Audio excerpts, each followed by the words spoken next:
Best of r/ Tales from Tech Support episode 144. Subscribe for edit videos daily. My notifications aren't ringing. Obligatory on mobile. Formatting bad. Yada yada.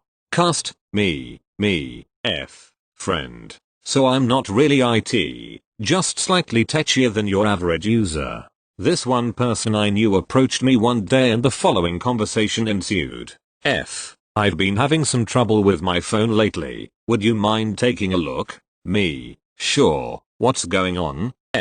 When people call me or text me, my phone doesn't make a sound. Now they were using an iPhone, and I instantly said, "Can I see your phone for a second?" They hand me their phone and I do the first thing anyone else would do here, bring up Control Center. And I kid you not, they had Do Not Disturb on. Either they didn't know about it and turned it on by accident, or someone else did it without bothering to tell them. Anyway, thanks for reading this short story. Thank you. Next. The Tale of the SSO. That was really a database. That was really a script. Hello, and welcome. I'm back with a story, this time, involving a single sign-on application that crashed, or so I was told. This story starts with our valiant multi-role specialist, $space, happily asleep and dreaming of greener pastures. Or really, pastures that look strangely like the inside of a gym, hanging 20 feet up off a wall by their fingertips. The phone goes off.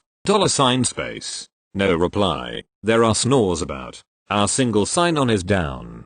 Currently, they are trying to figure out how to climb down from a wall in their dreams. Another notification appears, this time, from a different user. $space. Our website is down. Our technologist continues to slumber. Eventually, he awakes, after having climbed 60 or so feet horizontally, rather than the 20 feet to the floor. Why? Nobody knows. He checks his notifications. Sees that the single sign-on is down. Or so he was told. That's weird. It's been rock solid ever since I fixed the database bug. The single sign-on application is custom built. It has been extremely robust and fast, or so our engineer thinks. The truth lies somewhere left of field. Our engineer checks the single sign-on. It offers up the proper page when he opens it on his phone. That can't be the issue. He slowly catches up on his messages, not entirely sure about what was down. He checks the status of the main user portal that supports a couple thousand members. That seem to be online as well. He then opens up the cloud dashboard and sees all the servers are online, except for one he crashed the night before. I should fix that. Everything looks normal. He asks $website developer, who built the user portal, what happened? $space. What happened this morning? $website developer is an intelligent engineer who has built this entire application from scratch. So, it is safe to say, they are a very competent person. $website developer. It looked like our site was running off a database change from April that only just got deployed. I think it crashed the site, so I reverted it. This database change was made to allow all the sites to access the database through the local network, rather than hopping through two firewalls to access each other. No more access rules needed to be in place. In fact, the old setup no longer functioned at all, as the firewall rules that allowed such access had been removed. Reverting this change would be a very bad thing. $space. Hold on a second. Let me check something. He checks the software. The website has been using the new database since April, and it was not just deployed, as he was told. $space. I hate to say it, but we've been running on the new database for about 3 months now. $website developer. Yeah, I thought it was that, but it was actually the deploy script. The deploy script is used by our applications to automatically start themselves when they are spun up on a new machine. This script has not been changed for at least 6 months. $website developer. It seemed to not migrate the database properly, so I updated the script, and it all works now. $space. Internally, gee, thanks for telling me that I didn't need to panic. $space. Cool. So everything is set? $website developer. Yup. Everything is online. $space. When do you think we can move to the new version of the user portal? $website developer. $testers have been finding some bugs, and $project manager still isn't happy that we don't have that search API. When do you think you can have it available? $space. I guess I have to get that started, don't I? And thus, our tale is complete. Everything ended up fine, and our valiant engineer was not needed to fix anything major.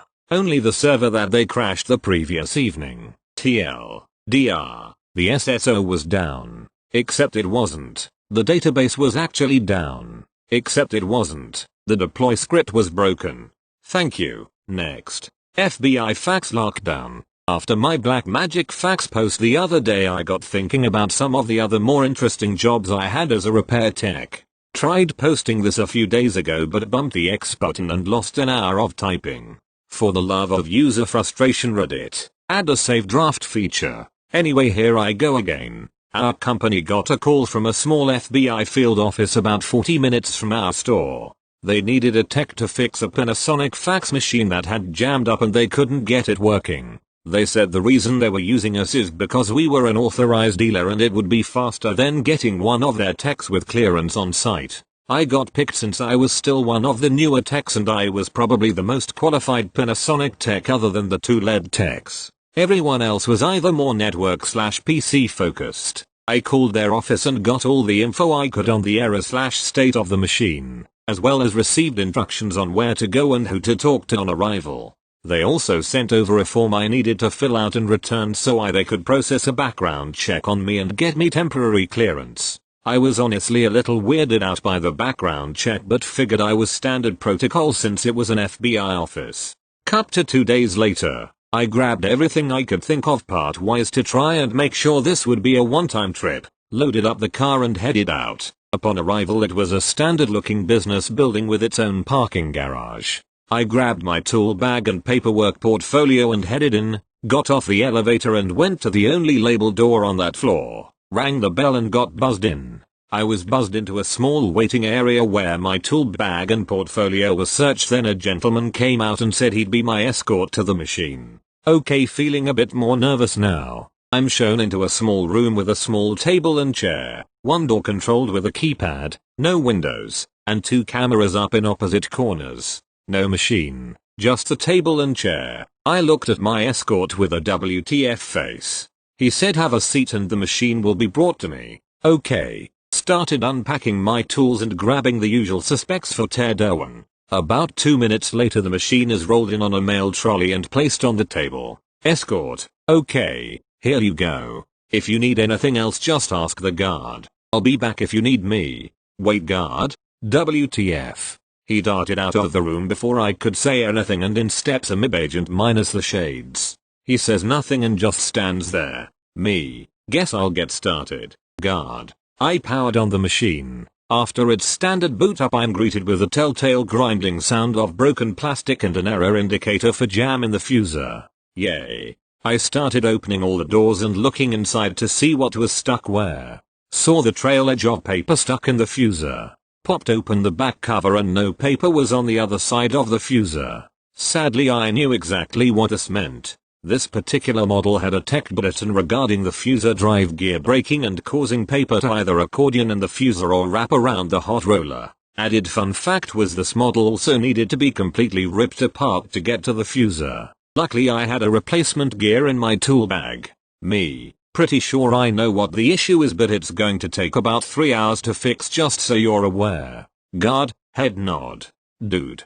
Speak. FFS. I start ripping off all the covers, pulled the dock feeder off, scanner housing, and finally part of the frame till. Fuser access at last. I removed the mounting screws and pulled the fuser in too. Angelic tone, the lone jam and gear pieces in sight. As I go to grab the jam I get.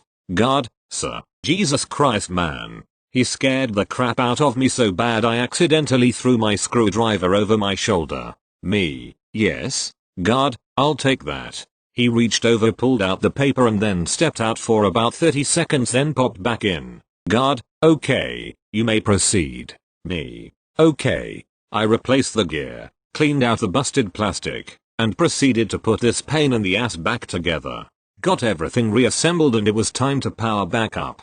Side note, I hate full machine teardowns mainly for the large amount of connections and ribbon cables you have to fight with. One too many things to go wrong if you're not careful. Plugged in the machine and after boot up it was looking for paper to print the facts still in memory. No errors or god awful noises. Should be good to go. Me. Okay. Everything looks good. I need some paper to test it. It's still trying to print the last fax received. Guard, one moment. He steps out and back and along with the escort. They pull the machine towards them and add the paper. The machine does its thing and prints out about a 14-page document. The guard takes it and leaves. Escort, okay, looks like that's that. Anything else? Me, yeah, I still need to make sure everything is working correctly. I just need to make a few test copies to test the doc feeder and scanner. What was all that about, if I may ask? Escort, classify doc, sorry. Me, kind of thought so, you could have warned me. He scared the crap out of me when I went to unjam the machine. Escort, oh, sorry, didn't he say anything? Me, no, not really. It's fine. I finish my tests, pack up my tools, and start filling out my paperwork. As I'm doing that I start turning the machine so I can get the serial number for my paperwork. Escort, what are you doing? Me, I'm getting the serial number. The company keeps track of model and serial numbers to keep track of callbacks and repeat issues. Escort, actually, you can't have that. We'll keep an internal log in case we need to call you back. If your boss has an issue have him call over and we'll explain. Me, okay. Sign here please. I'm escorted back out. Tool bag and portfolio rechecked. Got to my car. Called the boss to update. Took lunch and just zoned out to the WTF was all that. That was definitely one of the strangest, more stressful moments I had on that job. A lot of folks are saying that was standard protocol and I don't disagree. It's just as a civilian you're not expecting things to play out like a Mission Impossible scene. It was just surreal. Thank you. Next. Wait, the internet needs power to work. Have you not heard of wireless? Long time lurker. First post. Got plenty of stories so I'll start off simple and work my way up to crazy. This is a classic. I think plenty of you first line techs out there have had this one. Me K. Karen. IT not Isa speaking. How can I help this morning? Gosh, I'm so nice. Was in a good mood this particular morning till after this. K. Help, we have no internet. Alright, let me see what I can do. Which site are you at? K. Gives me her info. And can you hurry up please? Okay, yeah, I can see your internet's out. Have you had any work done at site or anyone mess with the equipment? K. No, we don't ever go in the server room. Okay, good. I'ma need you to head in there and do some checks with me. K. Fine, but make IT quick.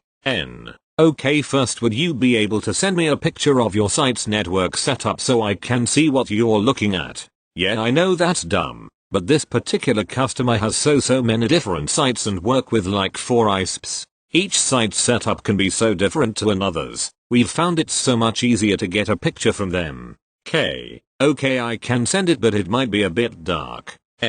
Why is that? Are there any lights in the room?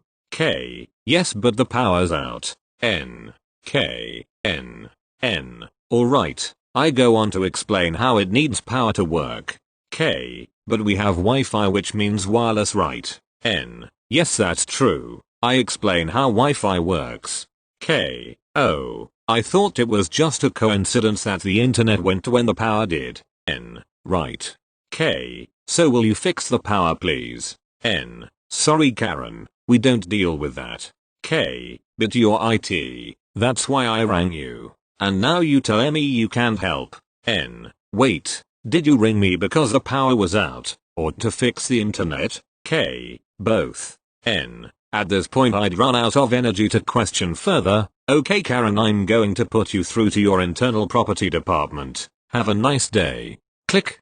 Then I proceed to go into the bathroom and cry for 40 solid minutes. I was nosy, so I asked someone a bit nicer at the site why the power was out. They said one of their drivers drove straight into the power box. I don't know what it is with these drivers. Do they specifically aim at the power boxes? Because this happens at least once a week with this customer. Anyway, I hope my first post humored you. Let me know if there's any improvements I can make in future stories. Thank you. Next. Phone is out of service. This is a fault call I got sent to this week.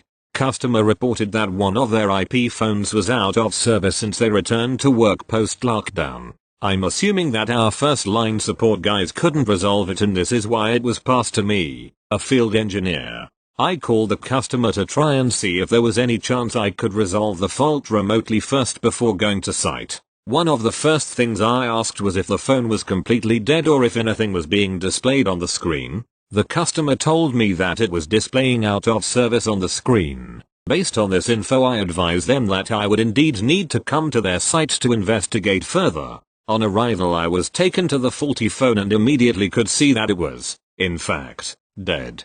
Luckily, the network cabinet that the phone was patched back to was located in the same room just a few feet away. Turns out that the switch was dead too. Now, the company I work for only looks after this customer's phone system, and they have another vendor that is responsible for their network equipment. So I shouldn't really do anything further, as the fault is technically not our responsibility. This phone was also the only thing patched to the switch. There was no external explanation for the power to be down to the switch, as the power bar was lit up and the kettle led to the switch was connected. I tried the power button on the switch and nothing happened. I thought the switch itself might be faulty, but tried one last thing. I unplugged the switch and plugged it back in again, and for some reason it now booted up successfully. Of course, the phone then booted up as well and connected to the server. A simple fix in the end, but just goes to show why you can't always trust what the customer tells you.